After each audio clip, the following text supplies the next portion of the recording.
قد فرض الله لكم تحلة أيمانكم والله مولاكم وهو العليم الحكيم.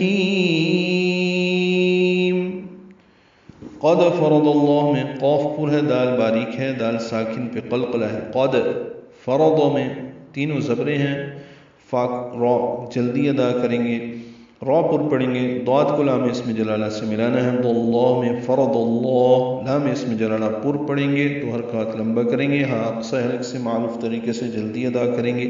لکم میں لام کاف باریک پڑے جائیں گے، میم ساکن پہ اظہار شفوی ہے. لکم تحلت حا وسط حلق سے ادا ہوگا، لام سے ملائیں گے، تائے مربوطہ ہے آخر میں، جلدی ادا کریں گے. ای یائلین ہے، مالف مدہ ہے، کم میں میم ساکن پہ اظہار شفوی ہے. ایمانکم وقفا وصلا اظہار شفوی، آگے واو آ رہا ہے، واو کو لام اسم جلالہ سے ملائیں گے، لام اسم جلالہ کو پر پڑھیں گے. واللہ مولاکم، مو وولین ہے، ہونٹوں کو ناتمام گول کریں گے، لام پر کھڑا زبر ہے اس لیے آگے ایک یا کا نشان بنا ہوا ہے. مولا، جب مولا الگ لکھتے ہیں تو یہ یا لکھتے ہیں، تو یہاں پہ ملا کر لکھنا ہے، تب بھی وہ یا لکھا ہوا ہے. کاف باریک ہے، میم ساکن میں اظہار شفوی ہے. مولاکم وقفاً وصلاً اظہار شفوی ہے، آگے واو آ رہا ہے اس لیے اظہار شفوی واضح ہو. مولاکم ہونٹ بند ہوں، پھر واو میں ہونٹ ناتمام گول ہوں گے. وہو العلیم الحکیم، ہاں اقصی حلق سے ادا کریں گے، دونوں واو ہونٹوں کی ناتمام گولائی سے ادا کریں گے.